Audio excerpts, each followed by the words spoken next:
Assalamualaikum warahmatullahi wabarakatuh. Saya Elsa Duyanti dengan NIM 2301030017. Di sini saya akan membahas materi tentang bidang-bidang pelayanan bimbingan dan konseling di sekolah. Sekolah merupakan lembaga pendidikan yang memiliki peran penting dalam membentuk pribadi siswa, baik sebagai individu maupun sebagai anggota masyarakat. Sekolah merupakan suatu sistem yang komponen-komponen di dalamnya terintegrasi dengan baik.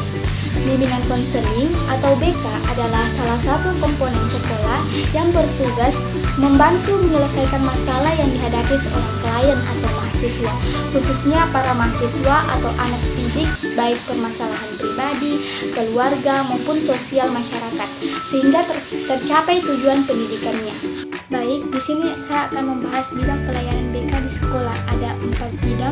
Yang pertama ada bidang pengembangan pribadi, yang kedua ada bidang pengembangan kegiatan belajar, yang ketiga ada bidang pengembangan sosial, dan yang terakhir, yang keempat ada bidang pengembangan karir.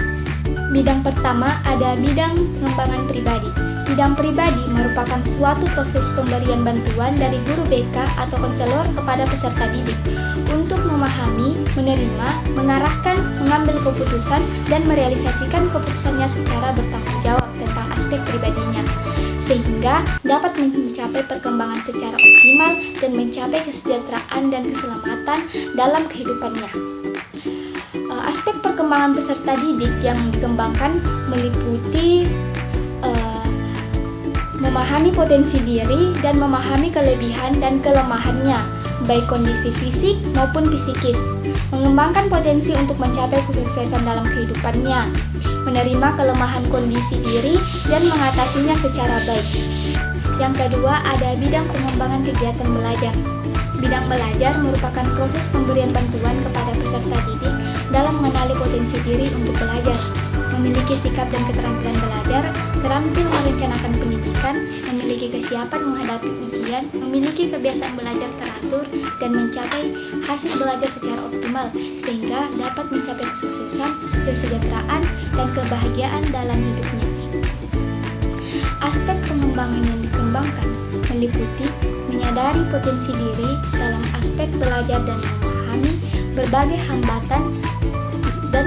berbagai hambatan belajar, memiliki sikap dan kebiasaan belajar yang positif, memiliki motif yang tinggi untuk belajar sepanjang hayat, memiliki keterampilan belajar yang efektif, memiliki keterampilan perencanaan dan penetapan pendidikan selanjutnya, dan memiliki kesiapan menghadapi ujian. Yang ketiga adalah bidang pengembangan sosial. Bidang sosial adalah proses pemberian bantuan dari konselor atau guru BK kepada peserta didik untuk memahami lingkungannya dan dapat melakukan interaksi sosial secara positif, terampil berinteraksi sosial, mampu mengatasi masalah-masalah sosial yang dialaminya, mampu menyesuaikan diri dan memiliki keserasian hubungan dengan lingkungan sosialnya, sehingga dapat mencapai kebahagiaan dan kebermaknaan dalam kehidupannya. Aspek pengembangan peserta didik yang dikembangkan meliputi berempati terhadap kondisi orang lain, memahami keberagaman latar sosial budaya, menghormati dan menghargai orang lain, menyesuaikan dengan nilai dan norma yang berlaku, berinteraksi sosial efektif, bekerja sama dengan orang lain secara bertanggung jawab, dan mengatasi konflik dengan orang lain berdasarkan prinsip yang saling menguntungkan. Bidang keempat ada bidang pengembangan karir. Bidang karir adalah proses pemberian bantuan oleh guru BK atau konselor kepada peserta didik untuk mengalami pertumbuhan, perkembangan, eksplorasi, aspirasi, dan pengambilan keputusan karir sepanjang rentang hidupnya secara rasional dan realistis berdasarkan informasi potensi diri dan kesempatan yang tersedia di lingkungan hidupnya, sehingga mencapai kesuksesan dalam kehidupannya. Aspek perkembangan yang dikembangkan meliputi pengetahuan konsep diri yang positif tentang karir, kematangan emosi dan fisik dalam membuat keputusan karir, kesadaran pentingnya pencapaian prestasi untuk mendapatkan kesempatan karir, kesadaran hubungan antara pekerjaan dan belajar, keterampilan untuk memahami dan menggunakan informasi karir, kesadaran hubungan antara tanggung jawab Sekian hasil pemaparan materi dari saya.